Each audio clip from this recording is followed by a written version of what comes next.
eh, llamado Desafíos pendientes y futuros para la formación docente en el diseño de un nuevo Chile. Hoy día en la tarde nos acompañan dos expositoras y un expositor, Paulina La Rosa López, Carla Macfechi, quien llegará por temas de agenda un poquito más tarde, si es que aún no ha llegado. Ya llegó, ya llegó. Ya llegó. Perfecto. Y Alberto Moreno Doña. Esos son nuestros tres expositores. Ahora, para iniciar, vamos a ver un pequeño video antes de dar inicio al foro.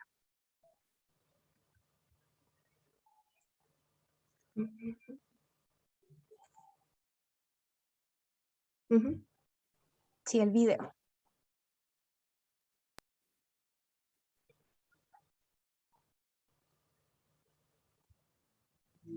Entonces, ¿qué vamos a cantar? El mamboreta. Ya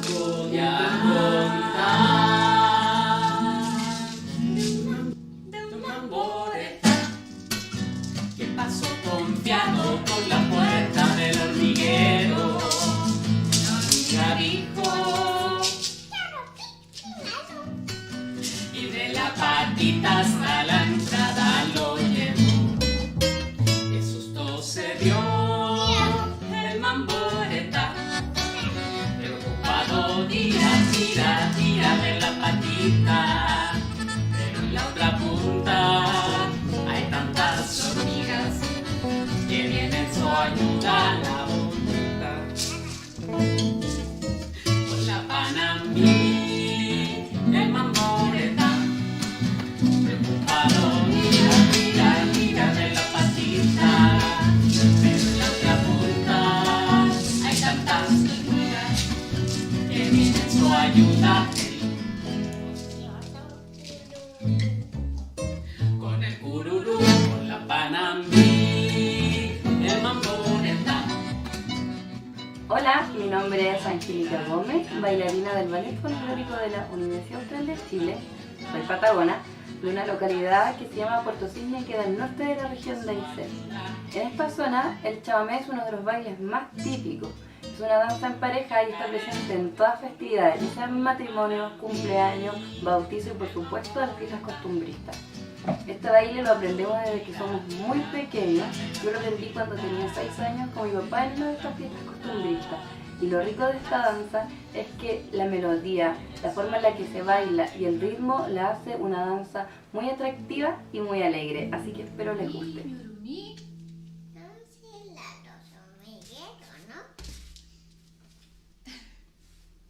Con el ñurumí, con el yacaré, con el cururú, con la panamí, el mamboreta. El chamamé se caracteriza por ser un ritmo vivaz y enérgico, que tiene mucha fuerza y también irradia mucha alegría. Es el favorito de las personas que habitan esta zona y es uno de los más populares de la Patagonia. ¿En qué ocasiones se practica el chamamé? En diferentes momentos del año, ya sean fiestas costumbristas, en encuentros familiares, carretes, entre otros tipos de actividades. Voy a contar de un mamboreta que pasó confiado por la puerta del hormiguero, con el curumí como compañero, pero las hormigas no salieron.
especialmente a la alcaldesa Carla. Muchas gracias por estar aquí presente. Ahora, en primer lugar, va a exponer Paulina La Rosa. Ella es profesora de Biología, magíster en Desarrollo Humano y doctora en Ciencias Humanas, mención Discurso y Cultura. Es docente del Instituto de Ciencias de la Educación de la Universidad Austral de Chile, coordinadora del Bachillerato en Humanidades y Ciencias Sociales de la Facultad de Filosofía y Humanidades de la misma universidad. Por otro lado, sus intereses se vinculan a la formación de profesores en ciencias, aprendizaje y sistemas de conocimiento inter- y transdisciplina.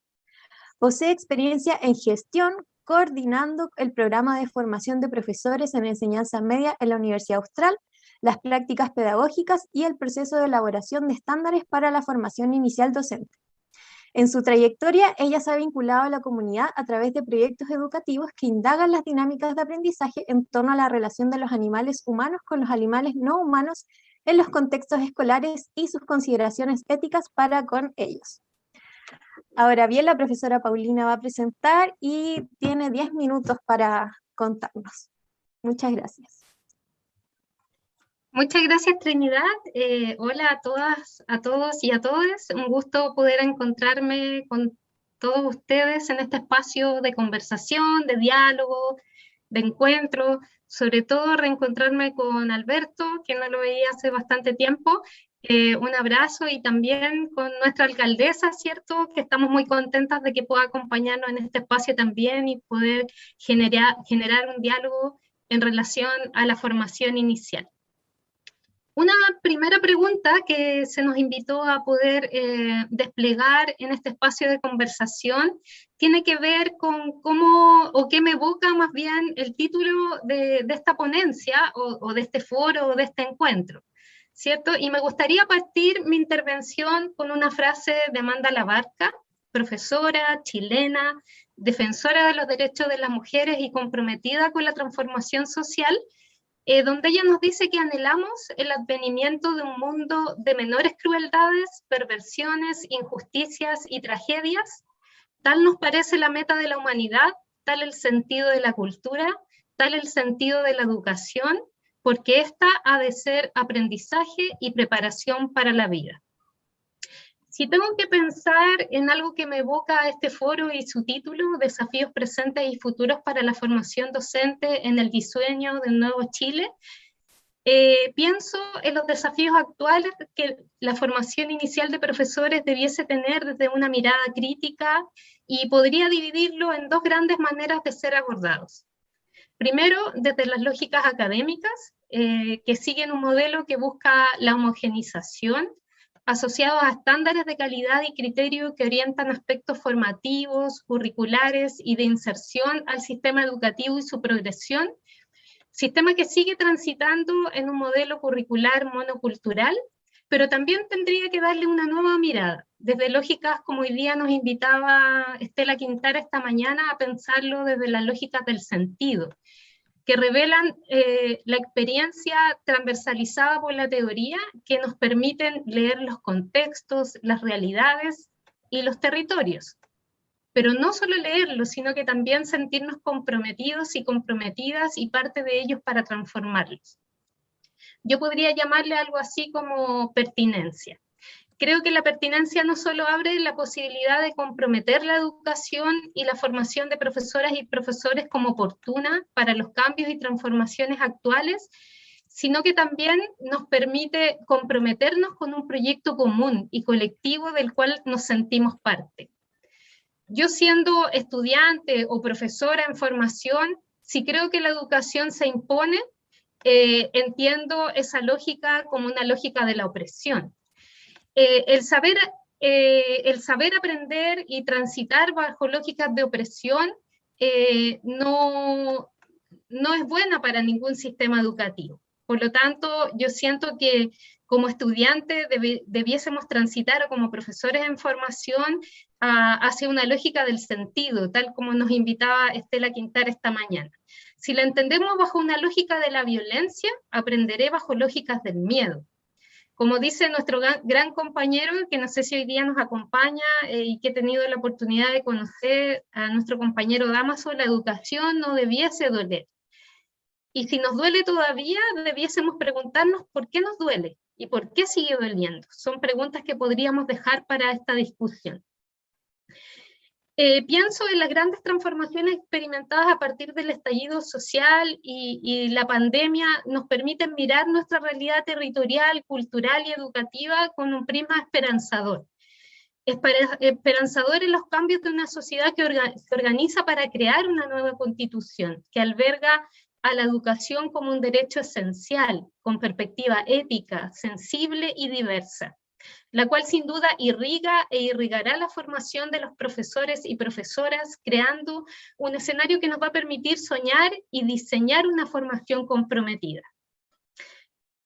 Yo les pregunto o me preguntan cómo debiese ser el rol de las y los profesores en este nuevo sistema escolar o en este contexto nuevo que hoy día vivimos, yo pienso que el rol de la profesora debiese orientarse a entenderse como un mediador o mediadora, ¿cierto? Que acompañe los espacios de encuentro para propiciar el diálogo, la escucha activa y la problematización de las realidades y contextos donde las disciplinas o áreas de expertise o de conocimiento posibilitan rutas o caminos para la comprensión de fenómenos humanos que hoy nos agitan, nos movilizan y nos afectan.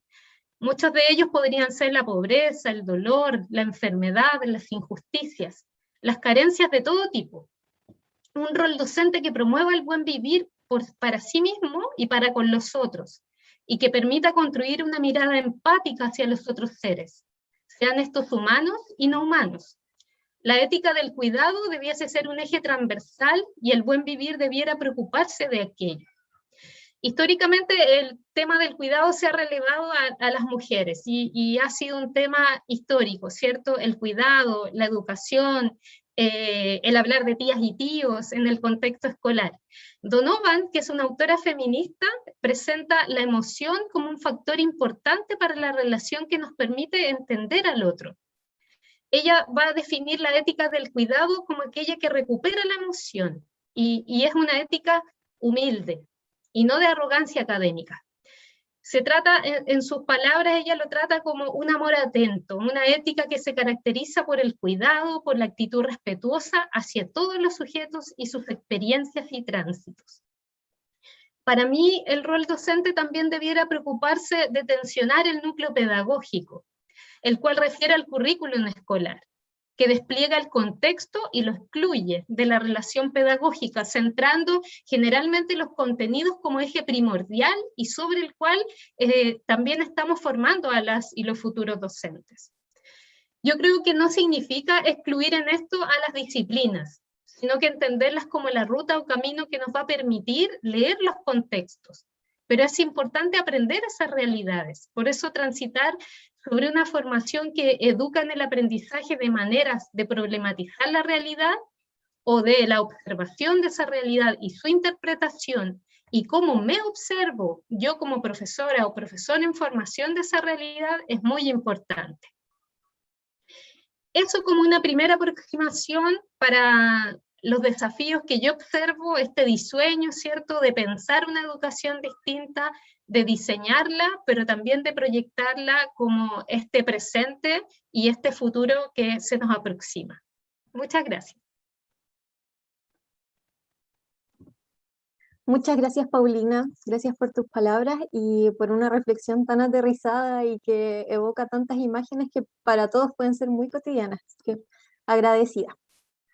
Bueno, ahora vamos a seguir con el siguiente expositor, recordando nuestro foro se llama Desafíos pendientes y futuros para la formación docente en el diseño de un nuevo Chile, donde nos acompaña quien recién presentó, Paulina La Rosa, Alberto Moreno Doña y Carla Andman.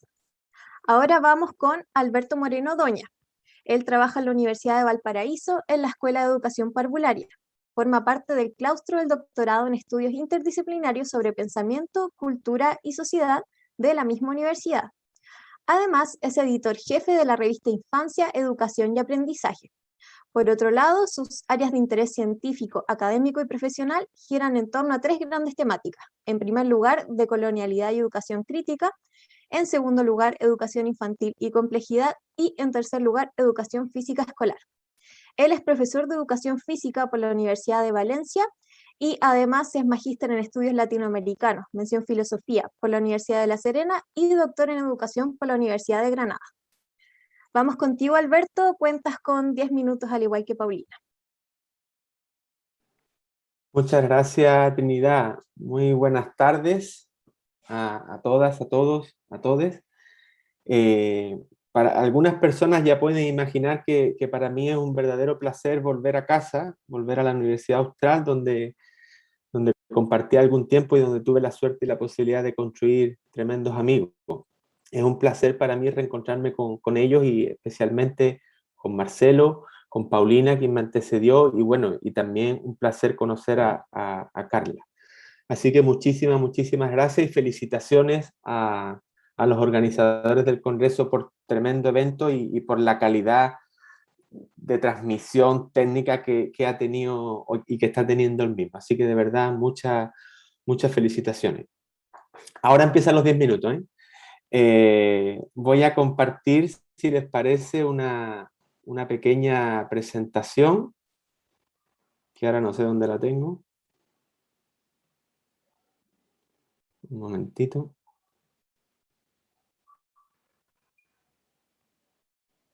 ¿Por qué no me parece? ¿Se ve? ¿Sí?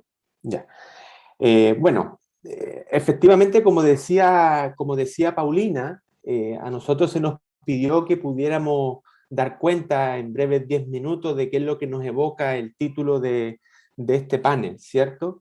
Y yo les tengo que confesar que lo primero que hice cuando leí el título del panel fue crear un título propio para mi presentación. Tengo que decirles que fue una reacción poco pensada, poco sosegada y probablemente poco pertinente a lo que nos reúne. Entonces entiendan que el título que yo le puse a esta presentación tiene que ver conmigo y no con nadie de los que está presente aquí hoy día, ¿vale? Y el título que en ese momento emergió tenía que ver con repensar la formación inicial docente y puse un subtítulo que me hace mucho sentido en lo personal, que es transitando desde el cinismo académico hacia el compromiso político, ético y pedagógico. ¿Vale? Ya. Cuando creo ese título, me voy al diccionario y a buscar con certeza la definición de cinismo, ¿vale? Y me encuentro con que cinismo tiene relación con una persona que actúa con falsedad o vergüenza descaradas, ¿vale? Creo que de alguna manera, y estoy hablando de mí, representa parte de nuestro quehacer académico en las universidades, ¿vale? ¿Y por qué lo planteo desde el cinismo? Porque creo que las universidades de alguna manera se debaten entre un tremendo discurso crítico que somos capaces de construir al interior de las mismas y que supuestamente se ve reflejado en la formación inicial docente, pero por otro lado, ese tremendo discurso crítico viene acompañado de una defensa y de una legitimidad de algunas ideas de las cuales yo creo que todos se van a sentir identificados, como son los estándares de formación docente, conceptos como nivelación y acompañamiento, revisión de nuestro modelo curricular, procesos y resultados de formación, empleabilidad, vinculación y formación continua, titulación oportuna, investigación aplicada, etc. Yo creo, desde mi humilde opinión, que ambas realidades son difícilmente sustentables en el tiempo y que por lo tanto estamos viviendo en ese cinismo, ¿no? En el cinismo de construir una tremenda teoría, hoy día muy en boga las propuestas decoloniales, las interfaces entre complejidad, educación, etcétera, pero todo eso, desde una lógica de formación inicial docente a la que se le pide producir lo que el mercado exige. Yo creo que es algo que no nos podemos, de lo cual no nos podemos abstraer. Y por otro lado, se le propone a la FIC que ella misma sea un mercado y surgen los rankings como herramientas fundamentales para mercantilizarla. ¿Por qué digo que vivimos en ese cinismo? Porque todos somos muy críticos del tema de los rankings, ¿vale? Incluso institucionalmente somos muy críticos del tema de los rankings y desde la formación inicial docente lo hacemos. Pero hace unos pocos días, ¿cierto? Salió uno de los rankings que existen en relación a las universidades y yo rápidamente me metí a las páginas web de algunas instituciones. ¿Y qué me encuentro? Que todas en las que yo busqué, ponen en sus portadas, en sus páginas web iniciales, las noticias de que están mejorando en esos rankings. Entonces, uno se pregunta, ¿cómo es posible vivir en esta, voy a usar un concepto poco académico para estos efectos, en esta bipolaridad, ¿no? Por un lado, soy tremendamente crítico de estos rankings, pero por otro lado hago uso de ellos para legitimarme dentro del territorio en el cual vivimos. Entonces, ¿qué creo yo? Desde mi humilde opinión, por favor. Yo creo que lo que ha ocurrido es que el enfoque crítico en la universidad en general, pero estamos hablando de la formación inicial docente, ha ido desapareciendo y esto para mí es muy importante, constituyéndose en un enfoque crítico, mis disculpas para los colegas psicólogos y psicólogas, en un enfoque crítico psicologizado y edulcorado. Y a mi modo de entender, cuando trabajamos bajo un enfoque crítico psicologizado en la formación inicial docente, es decir, cuando empezamos a entender que lo crítico pasa por una habilidad del pensamiento y no por una acción social, no por una acción en los territorios, en el fondo lo que estamos haciendo es defender un enfoque no crítico. ¿Vale? ¿Cuáles son los dos elementos que a mi modo de entender se debieran retomar en la formación inicial docente? Uno tiene que ver con dejar de creernos que las metodologías son las grandes soluciones a todos nuestros problemas y que por lo tanto requerimos efectivamente de volver a esa discusión epistemológica y ontológica que le dé sustento, que le dé orientación a esa formación inicial docente. Y por otro lado, volver a politizar la crítica, porque cuando transitamos hacia esa psicologización del enfoque crítico en la formación inicial docente, lo que estamos haciendo es quitarle a lo crítico uno de sus elementos centrales, que es el elemento político. ¿Vale? A mí me hace mucho sentido una referencia que le pude leer a Jean-Carles Mélix, ¿cierto? Cuando él, una de las cosas que plantea, él lo hace hablando de la filosofía, yo creo que tiene que ver un poco también con lo que nos ocurre en la formación inicial docente, es la necesidad de la transgresión como elemento constitutivo de la crítica. Y él dice algo muy interesante. Dice, vivimos en un tiempo de mucha crítica y de poca transgresión. La crítica acaba absorbida por el sistema. Falta cuestionar las cosas en su totalidad. No hay que olvidar que la universidad, hablo en general, no hablo de ninguna en particular, en sus proyectos educativos, yo diría que casi el 100% de las universidades tienen en su proyecto educativo eso de lo crítico, ser crítico, ¿vale? Entonces, la institucionalidad, ha tenido la habilidad de adueñarse de ese discurso para despolitizarlo y hacerlo parte constitutiva de dicha institucionalidad. Yo creo que la formación inicial docente tiene que volver a la crítica, pero tiene que pensar desde dónde y hacia qué lugar, ¿vale? Y hay un elemento que para mí es central, no es el único, que tiene que ver con la justicia social, pero la justicia social entendida desde al menos estos 5 elementos que yo les planteo. Vamos, que no se los planteo yo se los pongo acá, ¿cierto? El elemento anticapitalista, antipatriarcal, antirracista, anticolonial, antiadultocéntrico. Pero, para mí esto es muy importante, no como nuevas teorías que legitiman nuestra acción, sino principalmente como formas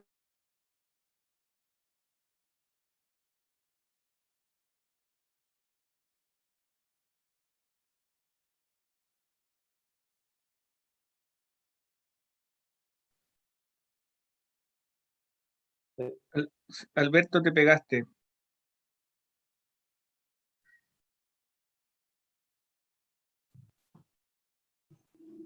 ¿Ahora sí? Sí, ahí volviste. Parece que me censuraron. En las formas de ser y estar, ahí quedaste. Ya, sí, lo que quería decir es que lo que estoy planteando no tiene que ver con un nuevo discurso innovador sobre la formación inicial docente, sino entender que la institucionalidad debe encarnar estas formas de ser y estar en el mundo. En lo concreto, por ejemplo, conociendo mi historia en Valdivia, yo admiro profundamente a personas como Paulina, ¿vale? Con su compromiso animalista, o al profesor Otto Liul, con su compromiso con el transporte activo, la bicicleta, y me parece maravilloso, y que todos tenemos de alguna manera que encarnar ciertos compromisos con esa transformación social. Pero yo creo que el compromiso no puede quedar en buenas intenciones individuales de algunos académicos y académicas, sino que ese compromiso debe ser institucionalizado por la formación inicial docente. Y ello requiere, a mi modo de entender, y aquí tomo las palabras porque casi nada de lo que digo es mío, hay que reconocer, me lleva a pensar en lo que nos plantea Silvia Rivera de Kusikowski cuando ella plantea que es necesario para pensar otro proyecto en cualquier dimensión que podamos pensar este proyecto, transgredir las normas instituidas, pero no solo de los académicos y académicas que se desempeñan en la formación inicial docente, sino de las propias instituciones. No puede ser que las instituciones sigan defendiendo una lógica. Paulina hablaba de la primera lógica académica, ¿cierto? De homogenización, de estandarización, y por otro lado quiera defender el discurso que va Alberto, en contra. ¿Sí? Disculpa, pero soy la policía del tiempo, ya pasaron tus 10 minutos. Termino. Perfecto. Entonces, una formación inicial docente que sea capaz de transgredir las normas instituidas, que no solo se constituya en una comunidad de resistencia, sino, como dice Catherine Wolf, en comunidades de reexistencia, es decir, encarnar nuevas formas de vivir, que son de alguna manera las que nuestros estudiantes en la formación inicial docente están vivenciando, si es que nosotros somos capaces de vivenciarla. Compromiso político y movilización social como aspecto central de la formación inicial docente, y reconocimiento de otros saberes, que es algo que ustedes en la Universidad Austral ya están haciendo. Disculpen, muchísimas gracias por la escucha. Muchas gracias, Alberto, por llamarnos a repensar la formación inicial docente desde esta perspectiva que es novedosa, que nos llama a ser críticos también con nosotros mismos. Ahora, bueno, nos toca la tercera expositora. Recordemos que este es el foro Desafíos Pendientes y Futuros para la Formación Docente en el Diseño de un Nuevo Chile, donde exponen Paulina La Rosa, Alberto Moreno y Carla Antman. Ahora nos toca nuestra tercera expositora, Carla Antman Fechi. Ella es nacida en Valdivia, es profesora de Historia, Geografía y Ciencias Sociales de la Pontificia Universidad Católica de Valparaíso. Es magíster en Economía Aplicada en Políticas Públicas por la Universidad Alberto Hurtado y máster en Política Internacional y Desarrollo Económico por la Universidad de Forja. Ella fue presidenta de la Federación de Estudiantes de la Pontificia Universidad Católica de Valparaíso y bueno, este año se postuló para la alcaldía del municipio de Valdivia, obteniendo el cargo de alcaldesa de nuestra comuna, el cual asumió hace un par de meses. Ahora vamos contigo, Carla. Muchas gracias, Trinidad. Saludar a todas y todos los organizadores y obviamente también, sin duda, tanto a Paulina como a Alberto que me antecedieron con tremendas, interesantes y desafiantes exposiciones. Yo le daba vuelta, sobre todo ahora cuando escuchaba, ¿no? ¿Por qué me invitaron? ¿Qué esperarán, no? De mí, me invitaron porque soy profe, porque soy alcaldesa, y yo agradezco la invitación, indistintamente de cuáles sean las expectativas depositadas en ella, y la agradezco porque creo que me sirve y es mucho más interesante para mí escuchar y estar acá que lo que ustedes tal vez puedan escuchar de mí. Y lo digo con responsabilidad y sin duda destacando y agradeciendo la invitación porque creo que uno de los riesgos enormes que le acontecen a quienes asumimos cargos de representación y por lo tanto espacios de toma de decisiones de lo público, es que nos desconectamos, ¿no? Tenemos la amenaza permanente de desconectarnos de los procesos reflexivos. Por lo tanto, aunque mi jefa de gabinete se enoja a veces porque sin duda los tiempos son escasos, yo invitación que me llega de foro digo que sí, porque me desafía, ¿no? Como a no perder el foco central en que cada acción que tomamos y cada decisión que tomamos desde lo público en espacios de representación tienen que estar sustentados en un diálogo, pero por sobre todo en una reflexión colectiva permanente, y por lo tanto yo como que voy a ocupar este espacio para eso y pido desde ya las disculpas si no cumple con las expectativas tal vez más profundas en términos teóricos o académicos. Pero dicho eso, tal como dijo Alberto, sin que eso cuente como mis 10 minutos, decirles que lo mismo, cuando recibí la invitación y la solicitud de primero decir qué me evoca el título, la verdad que lo primero que me acordé fue efectivamente de un curso en la universidad que se llama Formación Inicial Docente, en donde nos enseñaban, ¿no?, como todos los procesos y marcos legislativos que han ido acompañando la formación docente, y por tanto evoqué bastantes momentos ahí de segundo y tercer año en la universidad. Y mira qué interesante, a propósito de las reflexiones de Alberto, apunté algunas de las cosas que me evocaron, y hay algunas sintonías ahí bien potentes que creo que es desde las cuales debiéramos tal vez dialogar y pensar los desafíos actuales en relación al proceso constituyente, que yo creo que sin duda es muy esperanzador.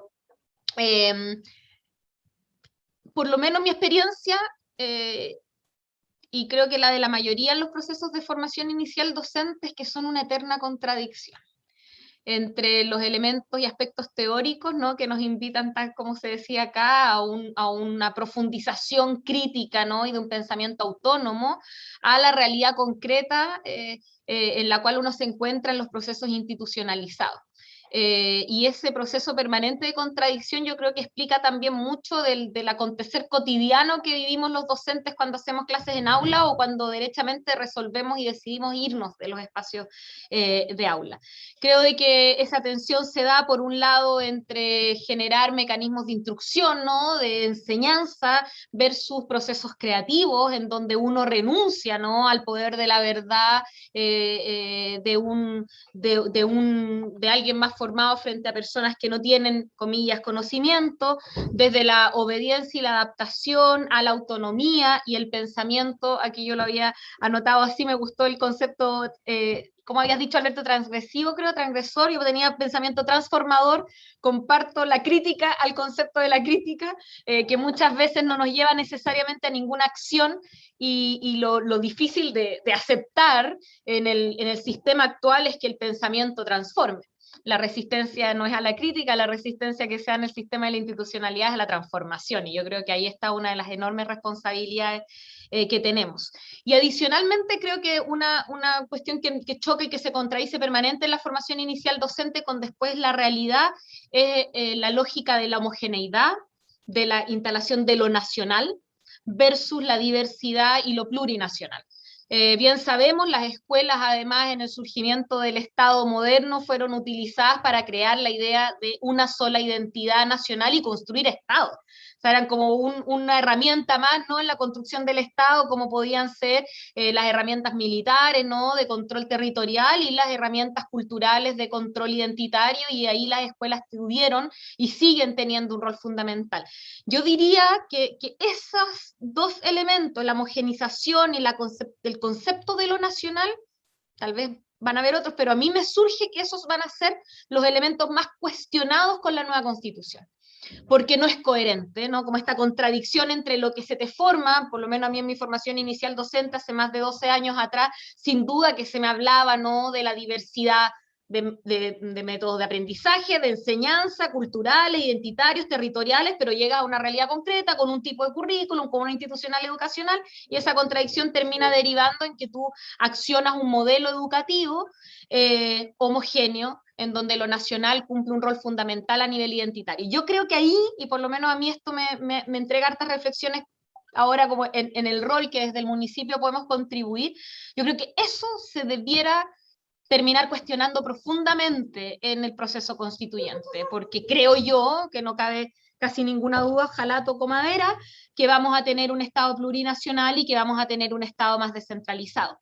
Y la descentralización y lo plurinacional tiene que, entre otras cosas, impactar en que vamos a tener que abandonar la lógica de las escuelas como forjadoras de una sola identidad nacional. Eso creo que es algo a mí que me entrega mucha esperanza, y ahí lo bajo a reflexiones más cotidianas, ¿no? de la administración, así de lamentable, pero de la administración de la educación municipal en este caso, ¿no? Y aquí les comparto una reflexión que me autocuestiona. Yo fui parte de la generación, me imagino que muchos de acá también levantamos la bandera en contra de la municipalización de la educación, por lo tanto, por la desmunicipalización. Y hoy día estamos atravesando por ese proceso. A nosotros acá en Valdivia nos corresponde desmunicipalizar la educación el 2024. El 2024 ya no vamos a tener educación municipal y va a pasar al sistema local de educación. El 2023 empieza el proceso de transición. Y uno de mis temores, porque sin duda lo que una de las razones por las cuales uno está en contra del modelo municipalizador de la educación es que es una descentralización a medias, ¿no? Una descentralización administrativa, pero en términos de contenido, de financiamiento, lo que hace es profundizar la segregación y la desigualdad. Pero, y aquí vienen los temores, pero cuánto perdemos al deslocalizar, para incluso no hablar de municipalización en sí, pero cuánto perdemos al entregar la administración y la gobernanza de la educación a modelos centralizados, que en lógicas no, hegemónicas, incluso de pensamientos transformadores, lo centralista te garantiza igualdad. ¿No? Como no, hay muy pocos modelos reales, ¿no? De descentralización desde las dinámicas, desde las izquierdas y sus diversidades, en donde entendamos un Estado fuerte que garantiza derechos, pero que además es descentralizado. ¿No? Como que en general el Estado fuerte que garantiza derechos es centralista y esos son como los modelos más emblemáticos en esa línea. Entonces, a mí me pasa en este proceso que creo que vamos a tener un desafío enorme porque hay riesgos.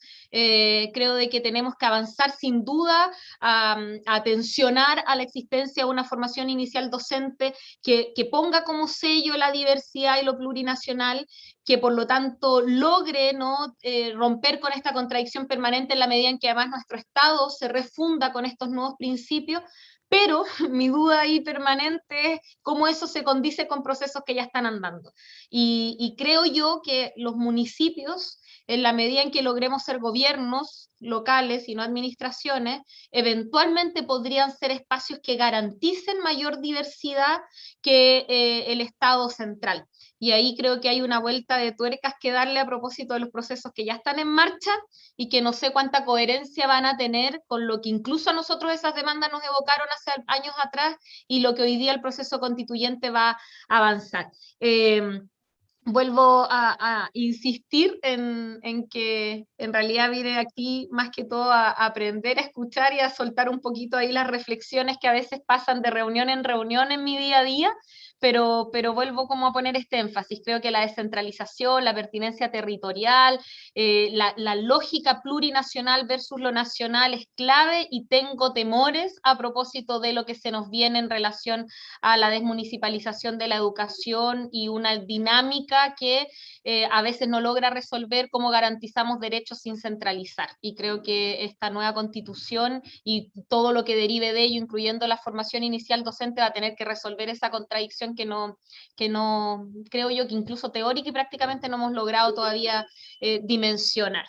Eso, gracias, y soy todo oídos a las reflexiones que surjan de este espacio, porque además maravillosas personas que veo aquí presentes. Aprovecho de saludar a Marcelo por la invitación también, Otto, Pierre, Medor, que además nos debemos unas llamadas, porque sé que me has llamado y no te he devuelto. Aprovecho y pedir las disculpas públicas para que no me retes. Eso, un abrazo, muchas gracias. Muchas gracias, Carla, por tu participación en este foro. Para todos aquí yo creo que es importante escucharte desde tu lugar como profesora y como alcaldesa, así que muchas gracias por compartir tus reflexiones aquí. Ahora vamos a la ronda de preguntas.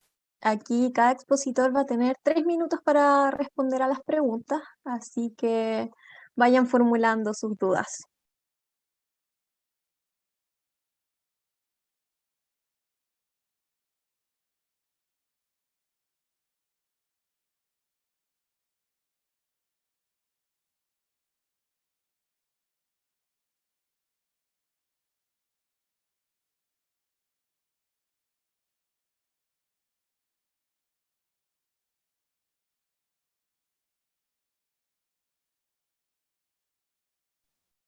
Marcelo.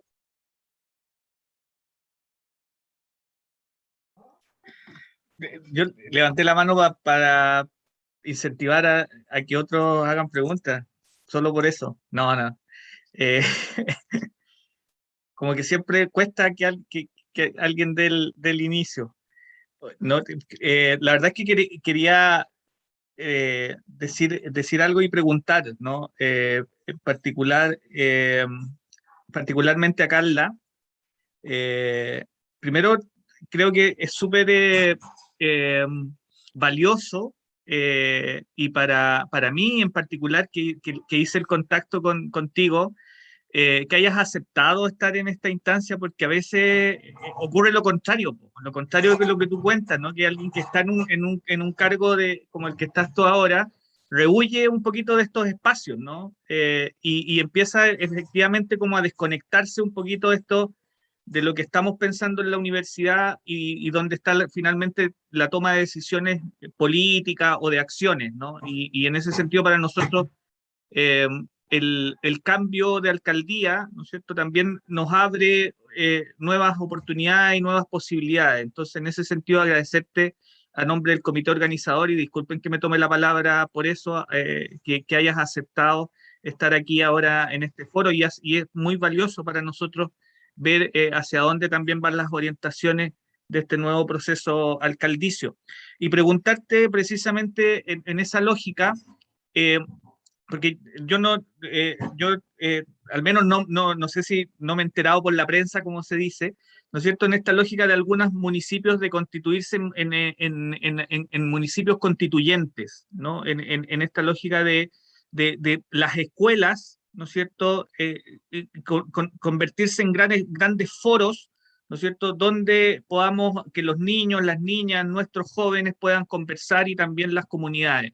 No sé si en eso y cómo lo visualizas, también a propósito de este disueño del Nuevo Chile, ¿no es cierto? ¿Cómo visualizas un proceso en el municipio de esas características? Sí. Gracias Marcelo, síganme ojalá invitando, de verdad, para mí un gusto, un honor de verdad poder compartir estos espacios de reflexión. Y sobre lo que señala, interesante, porque a ver, lo primero, todavía no ha salido por la prensa, pero efectivamente para nosotros es fundamental, obvio, el proceso constituyente, y desde el rol de lo que podemos ayudar desde el municipio es, por un lado, garantizar un proceso de participación ciudadana lo más incidente posible, y ante eso, hace poquito, estas lógicas de las administraciones que hacen a veces un poco más lentas las cosas y un poquito burocráticas, pero por fin ya tenemos el presupuesto y el programa a propósito del plan de participación ciudadana para el proceso constituyente, y se va a estar lanzando después de las fiestas patrias, y incluye, entre otras cosas, ¿no?, contribuir a los procesos autoconvocados, por un lado de la ciudadanía en general, en torno a temáticas claves, articulando a los 5 constituyentes que tenemos en el territorio, velando que lo que efectivamente discutamos pueda después ser transmitido de manera formal a la convención, pero además, y a propósito de lo que aquí nos convoca, las escuelas. O sea, las escuelas como espacio de ejercicio democrático profundo, radical. No es fácil, yo espero que realmente las condiciones sanitarias estén para que logremos recuperar la presencialidad el próximo año. Ha sido una cuestión dramática, yo no dimensionaba de verdad el gran drama hasta que llegamos al municipio y empezamos a conversar, ¿no?, con padres apoderados, con cada uno de los establecimientos, de lo duro que ya uno sabe, ¿no?, de estar en casa, las condiciones que eso implica, las condiciones laborales para los docentes, el estrés, la sobrecarga, pero también el impacto en la dinámica cotidiana de vida de los estudiantes y de sus formas de socialización. Y ahí yo de verdad que espero que el próximo año logremos tener espacios de presencialidad, si no, de todos modos vamos a buscar los mecanismos, pero hay instancias interesantes a propósito de cómo robustecemos mecanismos de democracia en las escuelas, y me tomo de algo que no sé si creo que Alberto, o no sé si tal vez Paulina lo dijo en su presentación. O sea, nosotros necesitamos, y espero que nosotros seamos eso, ¿no?, como administración, en este caso sostenedores de educación municipal, que no le tengamos miedo a la resistencia dentro de la institución pública, a la resistencia en términos creativos y transformadores, porque porque lo que debiéramos hacer, y por lo menos nuestro plan en este espacio, es que logremos institucionalizar mecanismos transformadores a nivel democrático en las escuelas, y eso implica, entre otras cosas, superar las dinámicas no incidentes o de democracia directa que tienen, no sé, los consejos educativos, los espacios de la comunidad educativa en general, los centros de alumnos, etcétera. Y ahí hay un plan muy desafiante que varios establecimientos ya lo han tratado de implementar con poco apoyo institucional, y que hoy día yo espero que nosotros podamos Disculpa, Carla, darle apertura a eso. Sí, Trinidad. ya pasaron los 3 minutos para que vayas cerrando, por favor.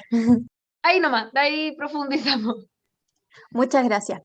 Aprovecho de decir que por favor tienen un formulario que ahora está en el chat, por favor. Ahora Otto, que nos presente su duda. Hola a todas, a todos. Me conecté hoy día en parte porque me siento obligado como profesor del instituto, en segundo lugar por el valor que tengo a Carla, Paulina y Alberto, pero sobre todo, voy a ser sincero, por la palabra disueño en el título, palabra que ninguno de los panelistas refirió, entonces los quiero estimular a que puedan comentar un poco el significado de esa palabra en particular en el título. Desde que se cruzó en mi camino, es una palabra que me marca mucho, marca mi existencia y se ha ido filtrando con mucha fuerza en mi docencia. Hay varias personas que han sido estudiantes conmigo en algunas asignaturas y saben cómo hemos estado trabajando con la palabra disueño, que de alguna manera creo que es una manera de apropiarse, de empoderamiento, ¿no? De entender que somos capaces, si queremos asumir esa posibilidad, esa capacidad, somos capaces de diseñar nuestras vidas y que las vidas comienzan por soñarlas. Creo, el otro día comenzaba una asignatura justamente desde el hecho o una opinión de que estábamos viviendo hoy día los sueños de personas que nos habían precedido. Entonces, yo siempre estoy últimamente como estimulando a soñar. Así finalmente eso, cómo está el significado de la palabra disueño en sus intervenciones, en sus ideas. Estamos diseñando el sueño país, por ejemplo, a propósito del diseño nuevo de Chile. ¿Cómo Alberto, Paulina o Carla se siente que están siendo parte de esa posibilidad? Ya, ¿quién va a tomar la palabra aquí?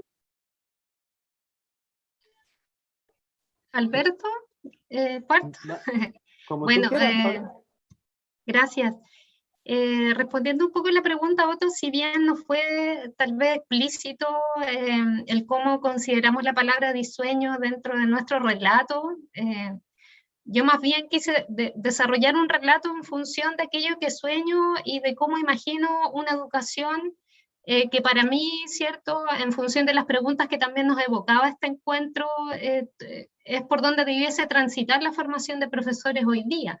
Y son básicamente esas preguntas por temáticas relevantes y como altamente significativas para todas y todos nosotros en la formación de profesores, como el género, la inclusión, la participación, la democratización de la enseñanza, la valorización de lo público, por ejemplo, como entendiéndolo como bien común, la ruralidad, la multiculturalidad o interculturalidad también, las diversas maneras de comprender al otro humano y no humano, que ha sido un énfasis permanente que puse a lo largo de todo mi relato, la profesionalización docente y la formación docente no solamente debiese preocuparse de temáticas académicas, sino que, como hemos visto, también ser capaz de transformar a profesores y profesores no solamente desde meros reproductores y técnicos de la educación, sino que también invitarnos a pensar una educación distinta, donde el ser humano sea súper relevante, claramente, integrando elementos de justicia social, por ejemplo, pero entendiéndonos como parte de un entramado social donde los otros seres sintientes también lo son, y donde la mirada productiva que hoy impera en los sistemas sociales nos ha hecho creer como superiores, promoviendo unas dinámicas individuales, de competencia, por sobre la colaboración, y como decía hoy día en la mañana Estela, eso nos provoca la enajenación. Y también, bueno, la invitación es que la educación o la formación que soñamos y que hoy día diseñamos, ojalá trascienda desde una educación que ha sido históricamente antropocéntrica a la que podría derivar las lógicas productivas de explotación, de consumo de otros para beneficios de unos pocos, que esa lógica pudiera transitar a una lógica de colaboración, en donde existiera y primara esta sensibilidad que he logrado relevar a lo largo de la exposición y de este relato que he querido compartirles. Eso para mí es una dimensión muy importante de este sueño, de este disueño y de los elementos que debiesen estar dentro de la formación docente. Y como digo, muchas de ellas hoy día remitidas a estándares, ¿cierto?, los cuales promovemos, compartimos, pero donde creo que también tenemos esta mirada crítica, como dice Alberto, pero también propositiva. Porque hoy día si tengo que pensar en la educación que estamos construyendo, es una mirada bastante transformadora y crítica, pero a la vez propositiva de crear nuevos escenarios de comprensión de ese contexto del cual todas y todos formamos parte. Una academia que hoy día no solamente piensa ese contexto, sino que también forma parte de él y forma parte de él para transformarlo. Ese es mi disueño, ¿cierto? Diseñar una educación desde ahí para pensar en estas posibilidades. Gracias, Otto. ¿Me toca a mí? Yo voy al final, Adelante, como hablé ya. Alberto. Vale. Hola, Otto, ¿cómo estás? Es complejo tu pregunta desde mi estado de ánimo actual, ¿vale? Yo en la mañana cuando empecé a escuchar las conferencias, una de las cosas que percibo en el ambiente es mucho optimismo por los tiempos que estamos viviendo. Yo mi situación particular no sé si es tan optimista, ¿vale? ¿Y por qué digo eso? Porque la primera vez que yo escuché el concepto de soñar, se lo escuché a un tremendo amigo, hoy día constituyente, que es Carlos Calvo, aunque el concepto no le pertenece, entiendo, si no recuerdo mal, que el concepto fue pensado en comunidades indígenas colombianas a partir de una lógica de trabajo comunitario que les permitía, bueno, diseñar sus propios sueños. Y esto es interesante para mí, porque lo que ocurre en una comunidad indígena colombiana ocurre desde ciertas lógicas encarnadas que no tienen que ver con nuestra cultura. Y de ahí viene mi pesimismo. Es decir, la crítica, yo insisto en esto, y la transformación no pasan por ahora crear un nuevo mapa. ¿Por qué digo esto? Y tomo concepto de Carlos Calvo, ¿cierto? La confusión entre el mapa y el territorio. Pareciera ser que ahora en este diseñar un nuevo Chile le vamos a decir nuevamente a todos los chilenos cómo tienen que vivir.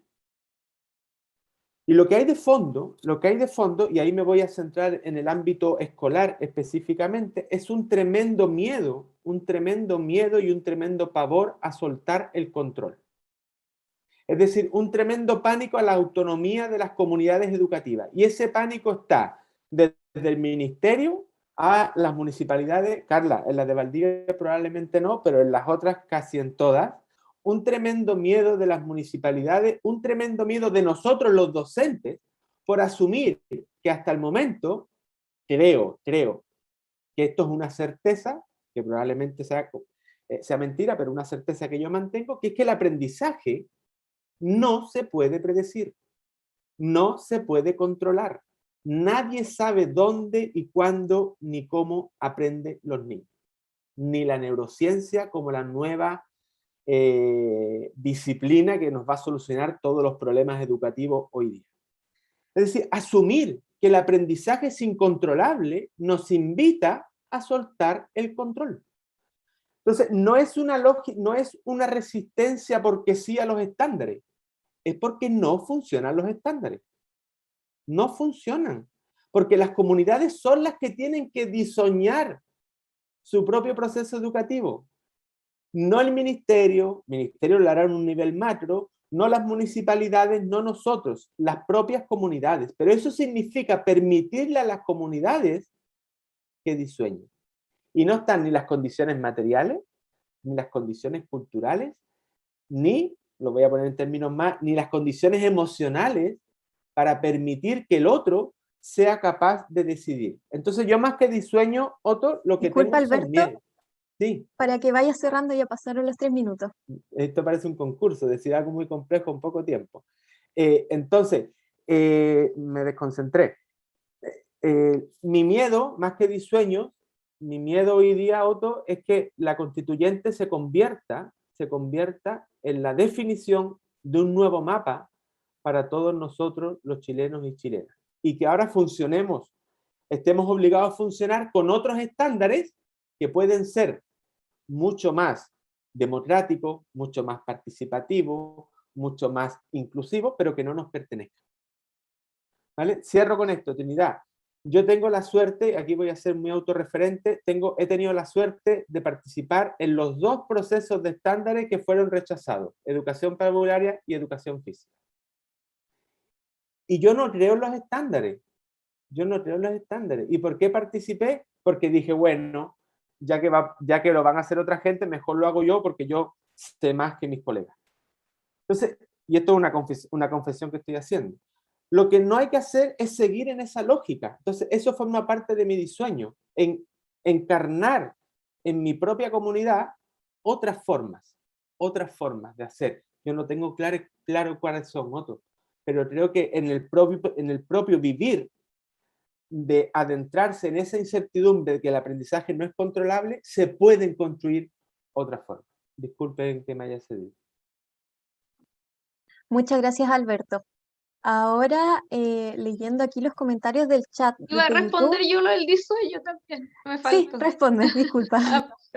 Sí, que además me motiva mucho la pregunta y la interpelación de Otto a esa reflexión. Y solo agregar una mirada, ¿no? O sea, la diferencia más entre el disueño y el diseño, ¿no? O sea, en general nosotros tenemos que diseñar políticas públicas, ¿no? Diseñar proyectos. Y eso implica que está ceñido a algo, ¿no? Y la pregunta es en torno a qué te tienes que ceñir, y te tienes que ceñir a un conjunto de reglas que responden a una forma también de entender a lo que las políticas públicas debieran responder. Y aquí me quiero meter en un tema que a mí me interesa mucho y que me he dado cuenta llegando al municipio, que es una tremenda como camisa de fuerza, ¿no? Que son, por ejemplo, los sistemas de evaluación de proyectos. El Sistema Nacional de Evaluación de Proyectos es terrible porque, tomando el concepto, no hay posibilidad alguna en términos de los marcos de la evaluación, ¿no? Y de los estándares que están ahí establecidos de diseñar, sino que de diseñar. ¿En torno a qué? En torno a elementos que te permiten justificar que un proyecto es viable. Y en general, ¿qué proyectos son viables? Los que responden a la demanda. Y la demanda, por tanto, es la realidad dada, no la realidad soñada o la realidad que queremos transformar, ¿no? La realidad dada. ¿Y qué cosa, por ejemplo, a mí me convoca sobre este punto y que es parte del debate que acá podemos dar desde la educación? Nosotros queremos crear un liceo en la costa, es decir, llevar, ¿no?, la posibilidad de que exista hasta cuarto medio en la zona costera, y eso responde a muchas variables, dentro de esas no fortalecer el desarrollo rural y evitar con eso el abandono permanente de la ruralidad y entregándolo así a modelos inmobiliarios, a forestales, etcétera.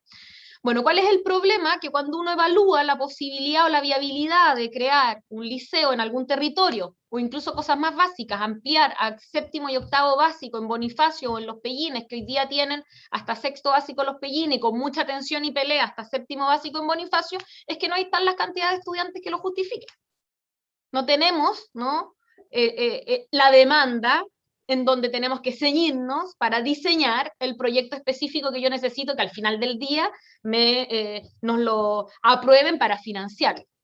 ¿Cuál es la diferencia? Y porque ahí tomo el concepto tal vez en algo súper concreto, pero diseñar es decir, es que hoy día no están esos estudiantes.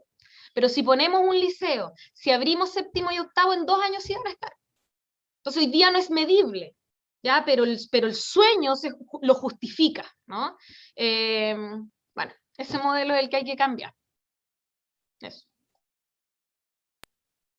Muchas gracias, Carla. Ahora me esperarán las manitos levantadas para leer un poco lo que nos han comentado en el chat. Primero desde YouTube, que María Loreto Mora Olate saluda a Alberto desde Chillán. Y aquí Pierre Richard también nos dice que replantear el papel de la universidad y el sistema educativo es muy interesante en el nuevo Chile que se espera. En este sentido, me gustaría ¿Cómo no caer en lo que se critica desde la formación inicial docente y todo el sistema estandarizado? Solo podría responder quizás Alberto después, o quien quiera. También desde YouTube, para la alcaldesa, la profesora Claudia Contreras nos dice, desde su perspectiva, ¿cuáles son los desafíos inmediatos que se deben asumir desde la relación universidad-municipio para fortalecer la formación docente? Y esto en general, no solo pensando en Valdivia. Y acá también Paula Rivera nos deja una reflexión y pregunta. Pregunta para cualquier panelista. Hay muchas esperanzas puestas en la nueva Constitución para los cambios que requerimos. Sin embargo, ya hemos ido constatando que si bien muchos convencionales son profesores y profesoras, el tema de la educación es un tema poco visibilizado en las comisiones que se han definido y en los temas que se van discutiendo hasta ahora. ¿Cómo piensan que podemos hacer más visible y que la Constitución le dé la importancia que necesita y merece? ¿Cómo podrá cambiar la educación y la sociedad si hay límites para la nueva Constitución? Ejemplo, no abordar temas trascendentales como los tratados de libre comercio, entre otros. También Otto nos comenta, diseñar la educación es descurricularizarla. Y le comenta Alberto, reconocer que no sabemos es pararse en la línea de partida para cambiar. ¿Por ahí vamos? No sé si quieren responder Alberto y Carla, que fueron directamente interpelados en estos comentarios. Si algo bueno tenemos los académicos es que siempre respondemos. Si no lo sabemos, lo inventamos. Así que en ese sentido no hay problema. Chuta, las preguntas que hacen son muy complejas. Uno tiene claro su presentación. Las respuestas son más difíciles porque uno no las ha pensado antes. Entonces, bueno, yo creo en relación a lo que Pierre comentaba, que hay varios niveles ahí, Pierre. Hay varios niveles que habría que pensar o que debieran pensarse. Yo ya en la respuesta anterior di un aspecto que para mí es clave, que para mí sea clave no significa que lo sea, que es el tema de la autonomía de las comunidades. Yo creo que ese es un nivel.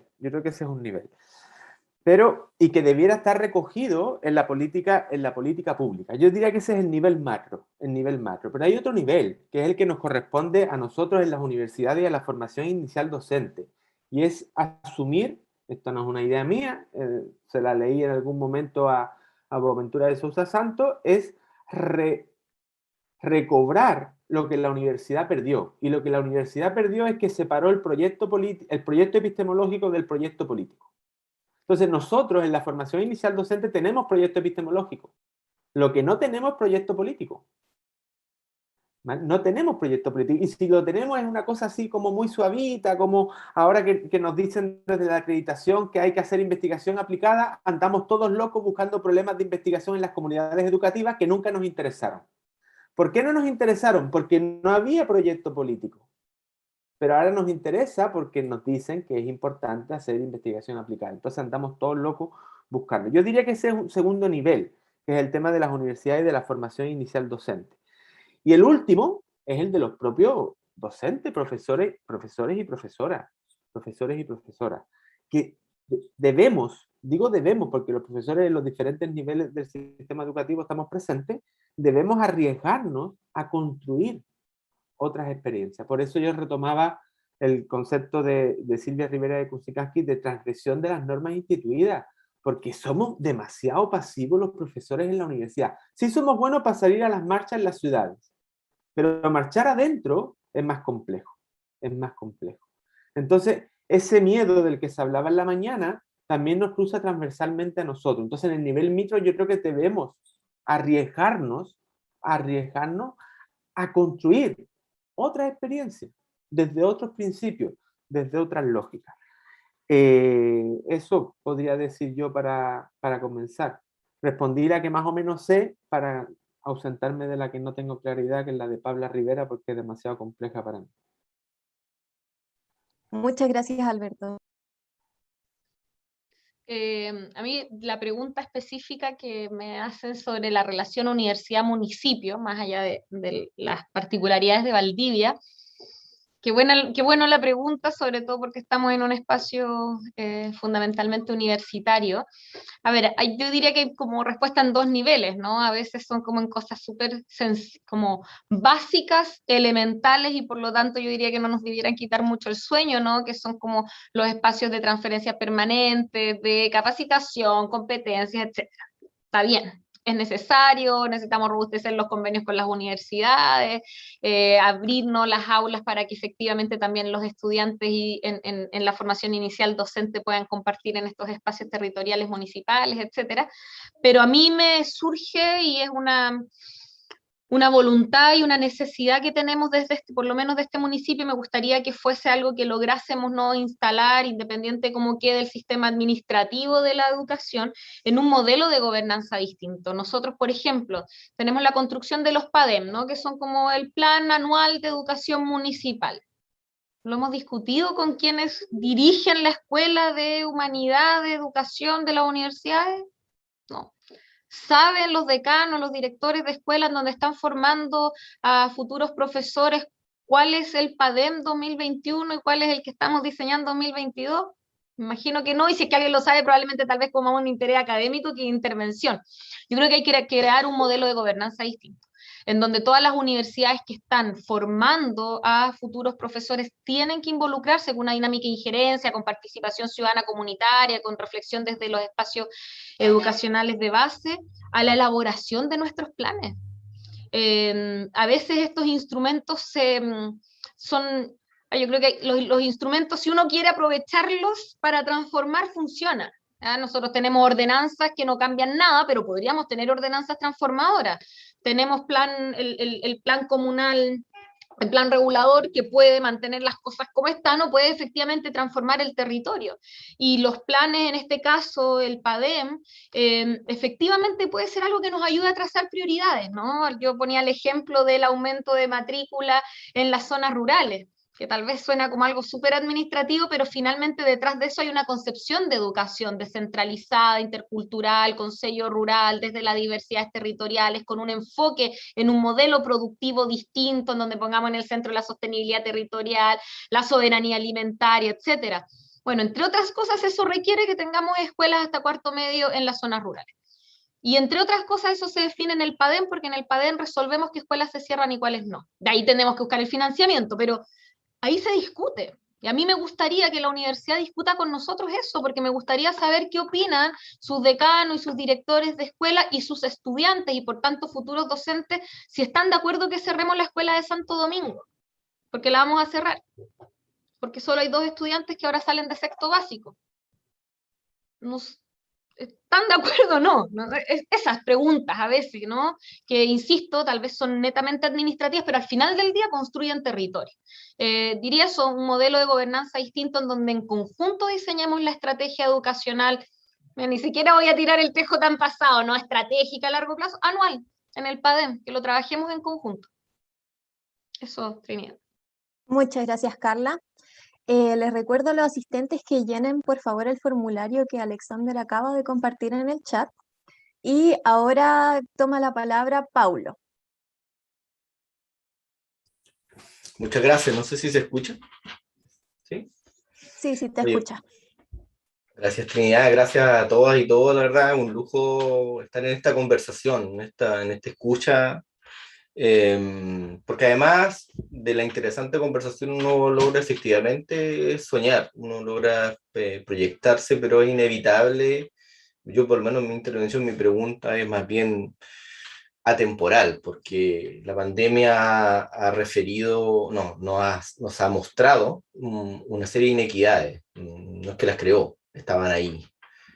Por lo tanto es un desafío del pasado, que estaba en el presente, y mi duda es, me angustia, yo tampoco soy optimista como Alberto, es qué va a suceder con esas inequidades en el futuro, pero más allá de las inequidades del acceso. Y no es una pregunta en particular para nadie, aunque yo celebro efectivamente que la primera autoridad comunal esté hablando en los términos que habla aquí. Sinceramente es como para aplaudirlo también. Pero más allá de los accesos materiales, también hay un acceso en el tipo de proyecto educativo que queremos para nuestro territorio. Porque cuando hablamos de transformar o hablamos de hacer esta visión crítica, ¿de qué estamos hablando? De verdaderamente pensar en la educación y la ecología, verdaderamente pensar en una educación antipatriarcal, cómo encarnamos efectivamente todo aquello, porque es lo que tenemos que hacer. O sea, cualquier otra cuestión probablemente va a ser cosmética. Entonces, en ese sentido, me gustaría que conversáramos o que intentáramos, a nadie en particular, pero responder efectivamente cómo nos hacemos cargo de esas inequidades que estaban ahí, están en el presente, pero probablemente incluso van a tener la potencia de crear otras inequidades, más allá del acceso. Cómo estos proyectos educativos se proyectan precisamente hacia qué lugar, además, porque otra característica de este pesimismo es esta lógica de la desmunicipalización, que como ha dicho Carla, nos va a traer centralización, algo que venimos arrancando también de aquello. Intentamos, a propósito de la elección de los gobernadores, arrancar de eso, pero resulta que en materia educativa, probablemente lo que más nos interesa a todas y todos los que estamos acá, nos vamos a ir acercando a un panorama más central que reticular. Eso solamente, muchas gracias. Ya, ¿quién quiere tomar la palabra para responder a Paulo? Yo tal vez, porque es muy breve lo que quiero intervenir y tiene relación no solamente con lo que nos plantea Paulo, sino que también con lo que nos planteaba anteriormente, voy a ver en el chat el nombre, Pabla, ¿sí? ¿Puede ser? ¿Sí?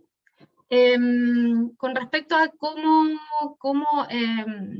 abordar el tema de las injusticias, ¿cierto? Que se han ido, y la inequidad que se ha ido profundizando producto de la pandemia, uno de los aspectos que creo fundamentales es primero visibilizar esa inequidad y esa injusticia, y soy un poco más esperanzadora que tú, y tal vez que Alberto con respecto a eso, a pesar de que en gran parte de mi escrito también a lo mejor es pesimista con respecto a algunas dinámicas de relación que todavía se perpetúan dentro de la lógica de formación universitaria, pero en ese sentido soy optimista porque pienso que hoy día las y los docentes formadores, la academia y también la universidad está aprendiendo a leer los contextos y a sentirnos parte de ellos. O sea, no solamente a leerlos, sino que a sentirnos parte de esos contextos.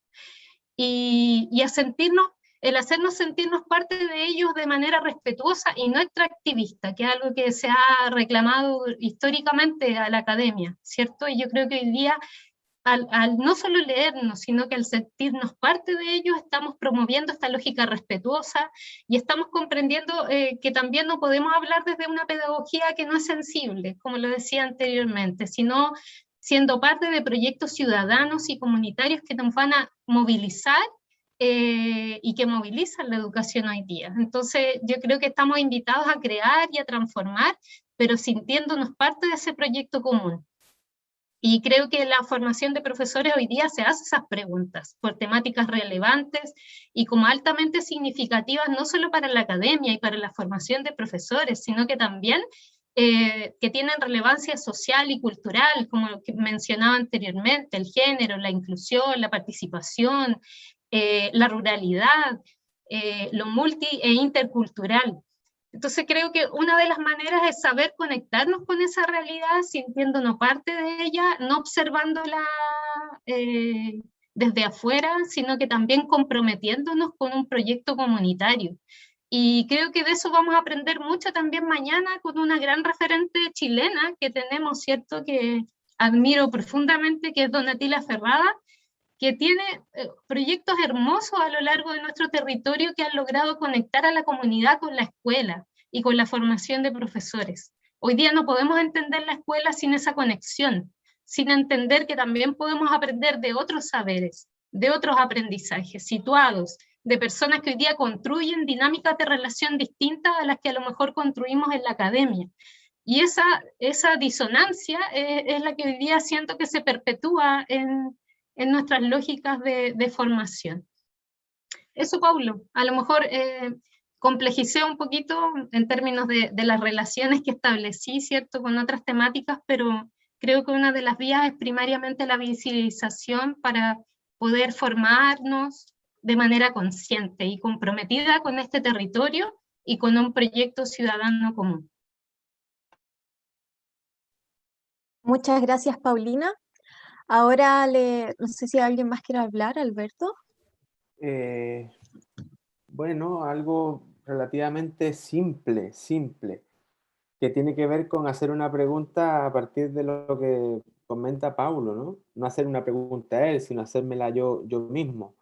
Que tiene que ver cuando yo siempre me pregunto, Paulo, cuando hablamos de esa educación antipatriarcal, anticapitalista, ¿cierto? Antiadultocéntrica y todos los anti que le ponemos, yo me pregunto, ¿las comunidades están pensando en ese tipo de educación? Me refiero a las comunidades escolares. Entonces, muchas veces tengo la sensación de que reproducimos la misma lógica que criticamos, ¿no? Que es que ahora yo le vuelvo a decir a las comunidades cómo vivir la escuela.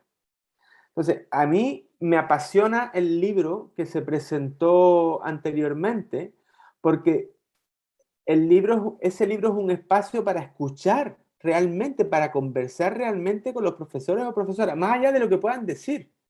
Es decir, acercarnos a las comunidades no para enseñar, no para darles voz, para escucharlas, para aprender, porque yo en esto he pasado de repetir autores por todos lados a casi olvidarme de los autores y empezar a escuchar a los profes, porque es ahí donde emerge el acto educativo, en las escuelas. Yo creo que eso es algo que debiéramos tener muy claro desde la formación inicial docente, que lo que podamos o no podamos hacer va a depender, entre otras cosas, de verdad vivir junto a los profesores y profesoras que están en el día a día en la escuela, porque sabemos, por lo menos yo lo sé, que pensar desde el escritorio en el que estoy ahora, con una bandera muy bonita atrás, es relativamente sencillo. Pero pensar la escuela desde las condiciones personales, laborales, en donde se está haciendo la escuela, como dicen coloquialmente, otras cosas con guitarra. Entonces yo creo que tenemos que acercarnos a la escuela no a enseñar, tenemos que acercarnos a la escuela a aprender. Y de ahí va a salir, sin duda, una mejor formación inicial docente. Ese es un elemento. Lo que sí también creo es que al interior de la escuela, si es que estuvieran dadas las condiciones, debieran crearse movimientos de, llamémoslo a la antigua usanza, de renovación pedagógica, donde no estemos los profesores universitarios, sino estén los propios profesores, profesoras, maestros, maestras, educadoras de párvulos, etcétera, que son los que están construyendo su comunidad, ¿vale? Y también creo, con esto termino, que hay algunos elementos que debiéramos proponer en términos muy micro. Yo siempre me he preguntado, Paulo, ¿por qué la escuela sigue estando organizada en función de edades? Y hasta el momento no le encuentro ninguna respuesta. Salvo que todavía la psicología más tradicional siga presente en los establecimientos educacionales. Es decir, que la lectura se aprende a los 6 años y álgebra se aprenderá, no sé cuándo se aprende, pues yo nunca lo aprendí, a no sé qué edad. Entonces, esos elementos también debieran ser pensados por las comunidades. ¿Por qué es la edad la que configura la forma de organización de los establecimientos educativos y no otra serie de criterios? Entonces, esos tres elementos, desde lo más macro hasta lo más micro, yo creo que podrían acompañarnos para visibilizar estas desigualdades y para de alguna manera empezar a trabajar y a vivir, porque probablemente ahí esté el centro de la cuestión, ¿no? Que no es pensar otra educación en términos de lo que planteaba Paula, sino es pensar otra vida. Si es que a esto que tenemos en Chile le podemos llamar vida. Muchas gracias, Alberto. ¿Sí? Sí, como a propósito de la misma reflexión a la que nos invita Paulo y lo que ha comentado Alberto y Paulina, mira, dos cosas que me surgen así, y de hecho dos ejemplos concretos, ¿no?, en nuestro territorio. A propósito de esto como de si se enseña a la comunidad o la comunidad, como quien además va diseñando, ¿no?, los contenidos, las dinámicas y los procesos finalmente de aprendizaje dentro de cada una de las aulas o de las escuelas. No voy a decir lugar exacto, pero una escuela rural con alto mayoritario componente de estudiantes mapuche y sus apoderados establecen una crítica a la profesora porque ella habla de diversidades sexuales. Y las diversidades sexuales, ellos desde su cosmovisión mapuche, estipulan los padres y apoderados, consideran de que no es un tema para abordar con los estudiantes. Nada, lo dejo ahí nomás. Un desafío enorme. Yo todavía no lo sé, si a alguien se le ocurre cómo eso se aborda, maravilloso. Complejo, ¿no? Y a mí me contradice conmigo misma, ¿no? Como por un lado a propósito de la certeza de la necesidad de la pertinencia territorial y cultural, y por otro lado la certeza de las diversidades sexuales y el respeto a la diferencia indistintamente, ¿no?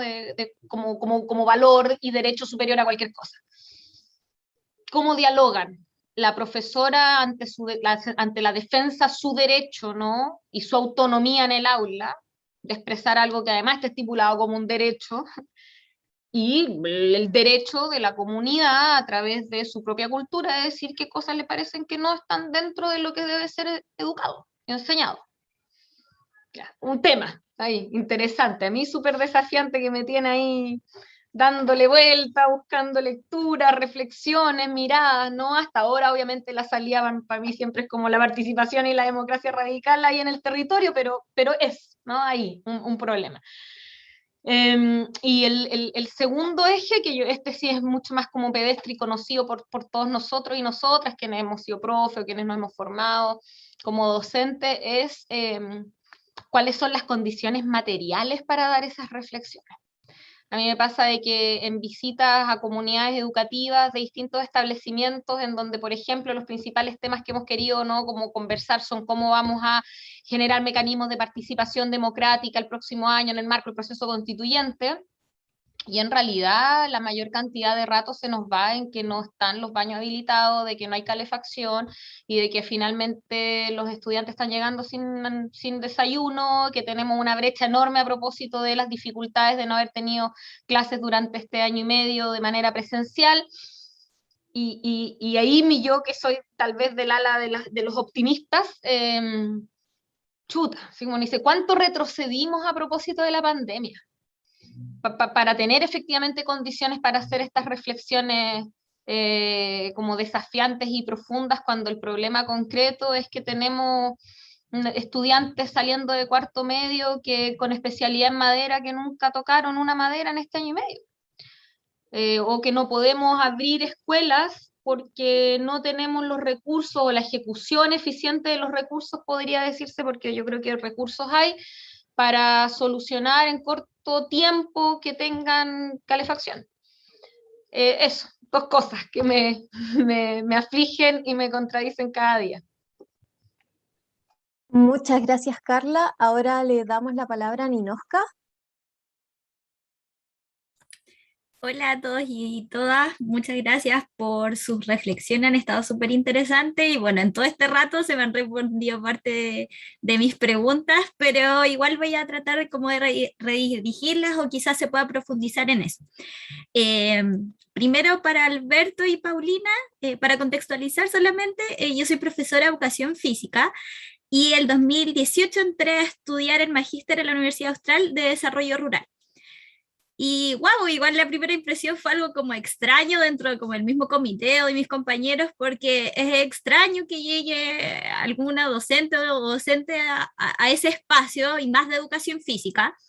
Y siendo que en otros espacios es como más recurrente que otros profesionales entren al área de educación. Porque de hecho, o sea, no fue solo una percepción, sino que se me dijo a mí que era como algo extraño.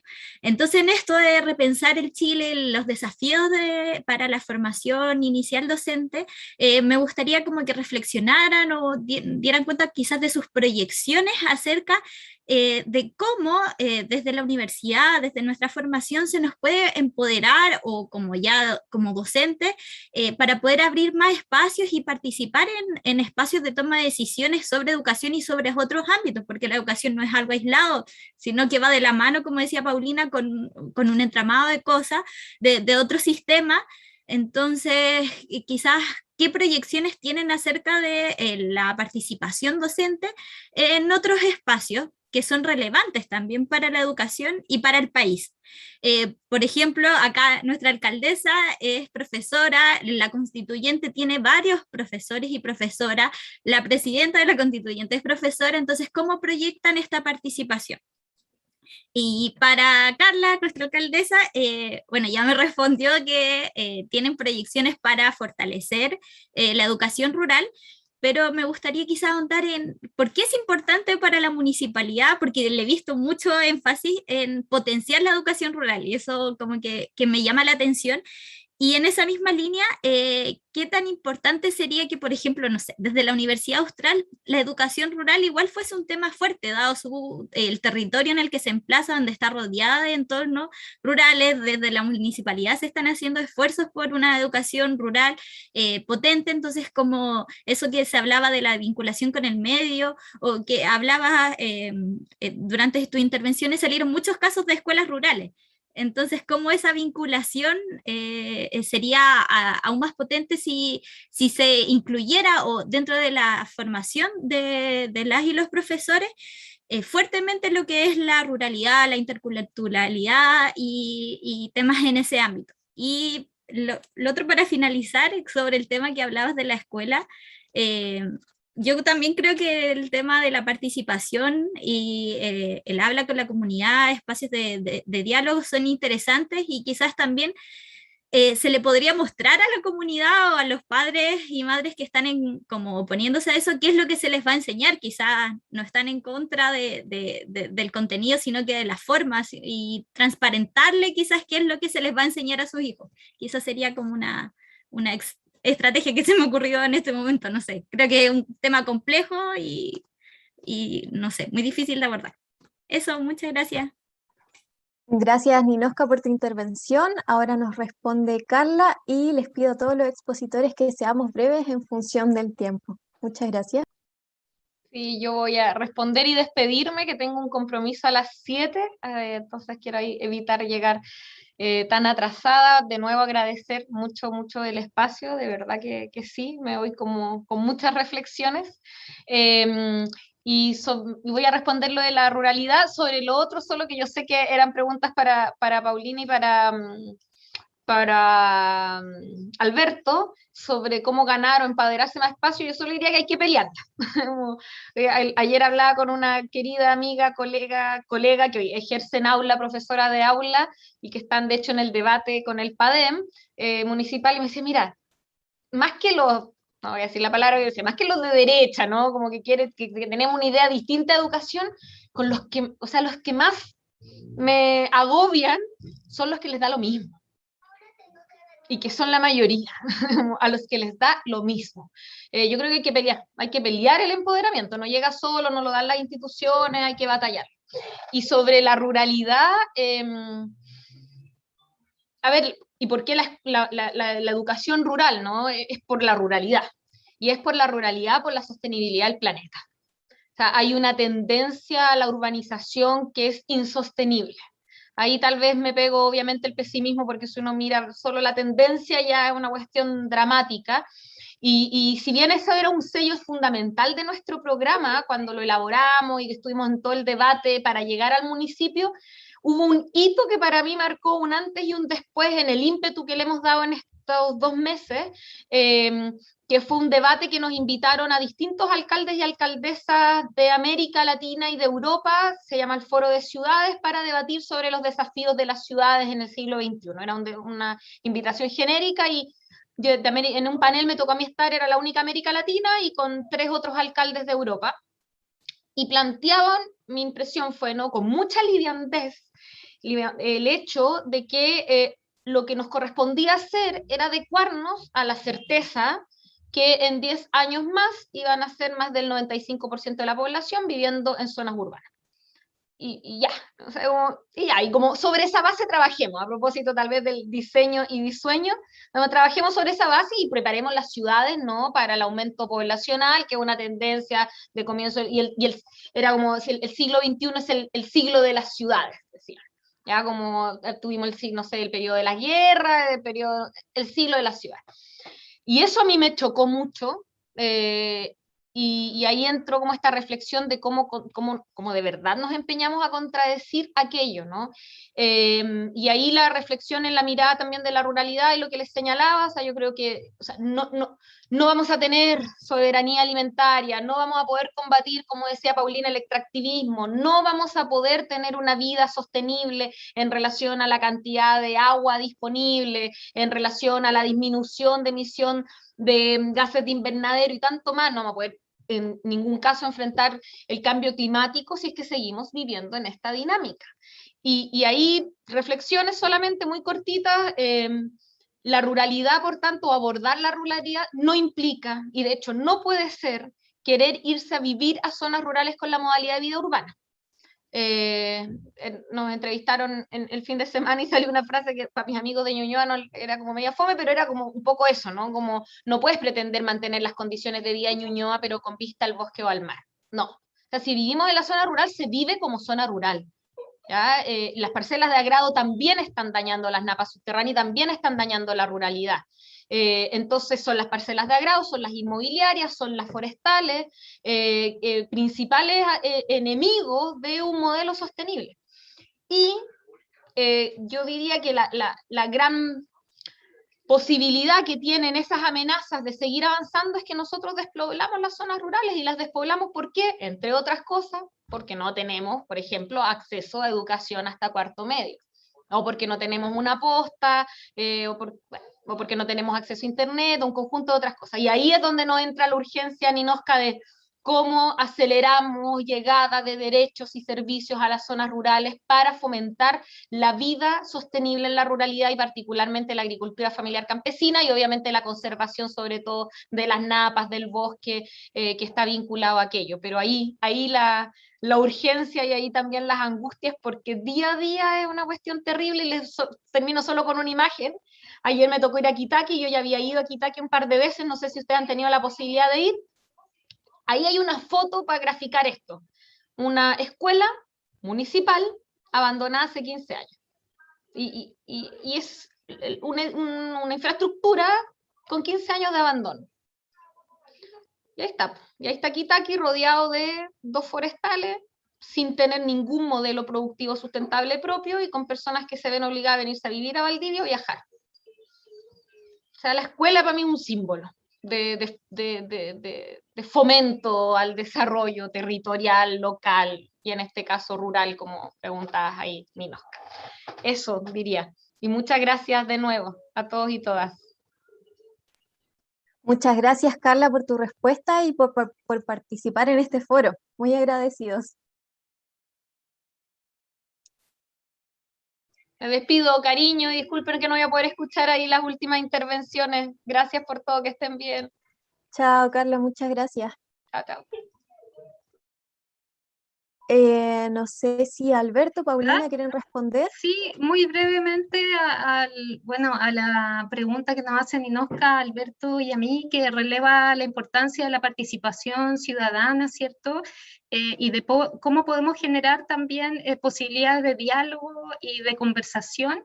Si una de las tantas cosas que nos enseñó, ¿cierto? Si pudiéramos decirlo así, el estallido social, fue que no tenemos que esperar a la institución para poder constituir espacios de diálogo, de reflexión desde la propia ciudadanía, desde la propia universidad y desde los diversos actores que componen la formación de profesoras y profesores.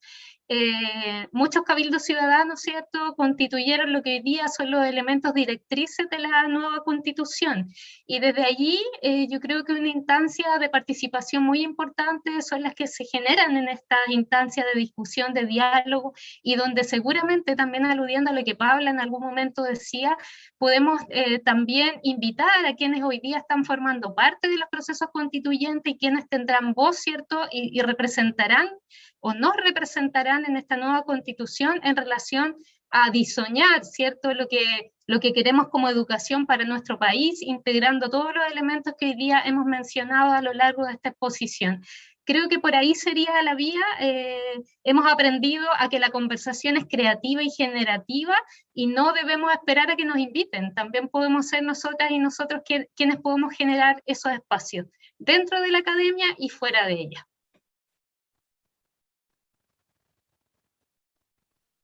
Gracias, Paulina. Alberto, ¿quieres tomar la palabra? Sí, Adelante. claro. Busque de cosas para poquito tiempo, pero ya, permítanme cerrar con esto algunas ideas. Una es que yo creo que el concepto de participación ha sido una de las maneras que la universidad ha tenido de despolitizar el concepto de democratización, que es lo que yo hablo en un principio. Es decir, en el fondo lo que ocurre en las instituciones es una pseudo participación porque no se habla de democratización, sino de ver cómo todos los actores opinamos en relación a aquello que estamos viviendo.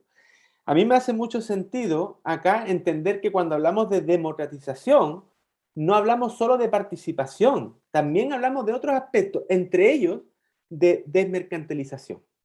¿Por qué digo eso? Porque cuando vemos el abandono de las escuelas rurales, no podemos olvidar que el abandono de las escuelas rurales municipales tiene que ver porque se ha permitido que en las zonas rurales aparezcan buses de acercamiento para llevar a los niños a otras zonas, a escuelas particulares subvencionadas. No hay que olvidar también que en Chile, yo creo, no tengo el dato, pero es uno de los países del mundo donde más escuelas de lenguaje existen. Es decir, pareciera que aquí todos tenemos problemas de lenguaje. Y eso no pasa por un problema pedagógico, pasa por un problema de convertir a la escuela, a las escuelas, en espacios de intercambio económico. Entonces, cuando hablamos de participación, estamos hablando de democratización y estamos hablando, entre otras cosas, de desmercantilización de la educación. Y yo creo que ese es un tema como un principio básico que debiera estar en la nueva Constitución, desde mi humilde opinión. Ya verán los constituyentes si encuentran que eso es relevante o no relevante. Entonces, yo creo que ese es un primer elemento que tiene que ver con un tema más político-administrativo, ¿vale? Pero también hay otro elemento, y me quiero enganchar acá de algo que planteaba, Carla, en relación a, ella lo planteó al inicio y después lo ejemplificó con el tema de la escuela rural mapuche, ¿no? Que tiene que ver con la eterna contradicción. Yo creo que la forma de pensar de esta sociedad occidental nos ha hecho creer que la vida es coherente, ¿vale? Y entonces andamos locos, todos siendo coherentes, cuando quizás tengamos que asumir que la contradicción es parte constitutiva de eso que llamamos vida, sin yo tener muy claro qué es eso que llamamos vida, ¿vale? ¿Y por qué digo eso? Porque ahora en el aspecto más micro tenemos un elemento, los educadores y educadoras, que no hemos aprovechado. Y lo quiero ejemplificar de la siguiente manera. A mí me encanta, me apasiona, me divierte el mes de febrero de vacaciones. Tengo muchos amigos y amigas, profesores, profesoras en todos los niveles del sistema educativo. ¿Y qué observo? Que el mes de febrero es el mes del intercambio de planificaciones.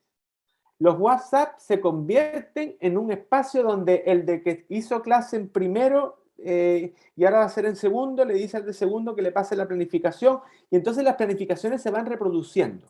Y se nos ha olvidado que la planificación es un instrumento educativo para orientar dicho proceso y que es un elemento también para preparar la forma en que yo persuado a las comunidades con las cuales trabajo como docente. ¿Por qué digo eso? Porque tenemos grandes ideas, pero se nos olvida planificar no las ideas, sino cómo esas ideas se pueden llevar a la realidad en la que nosotros estamos trabajando.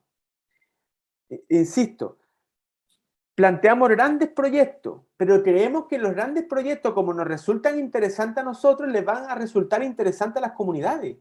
Entonces, lo que también hay que planificar es cómo la política se constituye en un elemento central del quehacer docente. Cómo yo hago política para persuadir a la comunidad de que eso que yo considero que es valioso, verdaderamente es valioso, porque a lo mejor no lo es. A lo mejor no lo es, salvo para mí. Entonces, ahí en el aspecto más micro, yo creo que la planificación se constituye en un elemento no para darle cuenta al poder de que yo estoy preparando mis clases, sino efectivamente para producir transformaciones al interior de las comunidades. Y termino diciendo, Ninoska, que te entiendo perfectamente por la extrañeza que provocas en un magíster de ese tipo, porque yo hice uno en lingüística, literatura y filosofía, y también soy profesor de educación física, así que te entiendo.